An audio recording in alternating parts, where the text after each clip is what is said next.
వరంగల్ ఇట్లో technology programmes జరుగుతున్నాయి. మన దగ్గర అరవింద్ ఉన్నారు. అరవింద్ ఫెర్రో ఫ్లూయిడ్ తోటి అద్భుతం చేసి చూపిస్తారు. అద్భుతం ఎలా ఉందనేది వారంటే తెలుసుకుందాం. చెప్పండి, చూపించండి. అంటే ఏంటిది అసలు ఈ లిక్విడ్ ఏందని చెప్పండి. ఇది బేసికల్గా టోనర్ పౌడర్. మనం ప్రింటర్స్ దగ్గర వాడిన క్యాటరేజ్ పౌడర్ దగ్గర నుంచి తయారు చేస్తారు. ఈ టోనర్ పౌడర్లో మీకు ఐరన్ పౌడర్ కంటెంట్ ఎక్కువ ఉంటుంది కాబట్టి దీన్ని వాడతారు.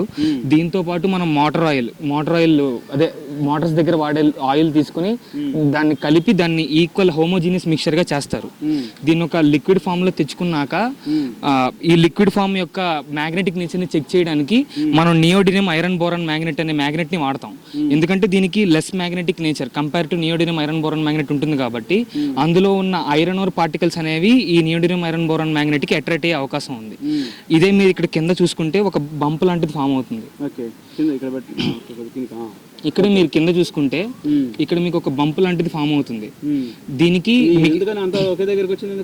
ఎందుకంటే అక్కడ ఉన్న ఐరన్ ఓర్ పార్టికల్స్ అనేవి ఇక్కడ ఉన్న ఐరన్ ఓర్ పార్టికల్స్ అన్నట బంప్ ఫామ్ అయ్యే కింద ఉన్నది magnetic nature.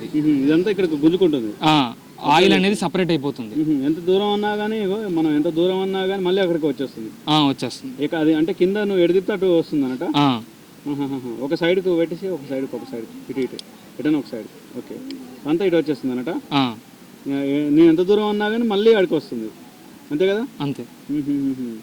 Okay okay okay. దీంతో ఇంకా ఇంకేం ప్రయోగాలు చేస్తారు? దీంతో మనం ఫెర్రో ఫ్లూయిడ్స్ అనేవి జనరల్గా ఇప్పుడు మీకు హెలికాప్టర్ మ్యానుఫ్యాక్చరింగ్లో యూజ్ చేస్తారు. అలాగే మీరు కంప్యూటర్ హార్డ్ డిస్క్ తీసుకుంటే ఆ కంప్యూటర్ హార్డ్ డిస్క్లో ఉన్న రోటర్ షాఫ్ట్ మధ్యలో ఉన్న లేయర్స్లోకి ఫెర్రో ఫ్లూయిడ్ని పంపిస్తారు. ఎందుకంటే అది రోటర్కి అట్రాక్ట్ అయ్యే అవకాశం ఉంది. దానివల్ల మీకు డెబ్రిస్ని రిస్ట్రిక్ట్ చేసి ఆ హార్డ్ డిస్క్ని సేవ్ చేయడానికి ఫెర్రో ఫ్లూయిడ్స్ అనేవి యూజ్ చేస్తారు. ఇంకోటి మీ ఫెర్రో ఫ్లూయిడ్స్ అనేవి టార్గెటెడ్ డ్రగ్ డెలివరీస్ కూడా యూజ్ చేస్తారు.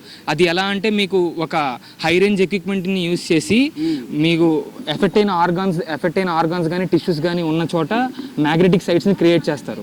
ఆ మ్యాగ్నెటిక్ సైట్స్ని క్రియేట్ చేసి మీరు తీసుకునే మెడిసిన్ దేనికైతే ఏ డ్రగ్తో అయితే మీకు ఆ సైట్స్ అనేవి మీకు క్యూర్ అవుతాయో ఆ సైట్స్ని ఫెర్రో ఫ్లూయిడ్ మీడియంతో పంపిస్తారు. దానివల్ల ఆ ఫెర్రో ఫ్లూయిడ్ అనేది ఆ మ్యాగ్నెటిక్ సైట్కి అట్రాక్ట్ అయ్యే అవకాశం ఉంది. దానివల్ల ఇది గ్లాస్ పుట్టి దీన్ని ఫోన్ యొక్క కవర్స్ ఉంటాయి కదా, కేసెస్ ఉంటాయి కదా, వాటిని మ్యానుఫ్యాక్చరింగ్ అనేది బేసిక్గా వీటి వల్లే జరుగుతుంది. ఎందుకంటే వీటికి షాక్ అబ్జర్వింగ్ కెపాసిటీస్ ఉంటాయి. కవర్స్ ఉంటాయి కదా. మీరు కేసెస్ ఇంటీరియర్ తీసుకుంటే ఈ కేస్ తీసుకుంటే బేసిక్గా ఇది మ్యాక్సిమం సిల్లీ పుట్టిస్తోనే ఫామ్ చేస్తాయి. ఎందుకు వీటితో ఫామ్ చేస్తారు అంటే మీరు థర్డ్ ఫ్లోర్ నుంచి కింద పడేసినా, ఫోర్త్ ఫ్లోర్ నుంచి కింద పడేసినా మీరు చాలా ఫోర్స్తో పంపిస్తారు కాబట్టి కిందకి బ్రేక్ అయిపోయే అవకాశం ఉంది. కాబట్టి వీటికి ఆ ఫోర్స్ని అబ్జర్వ్ చేసుకునే కెపాసిటీ ఉంది ఈ కేసెస్కి. జనరల్గా ఇలాంటి మెటీరియల్స్ పగిలిపోకుండా.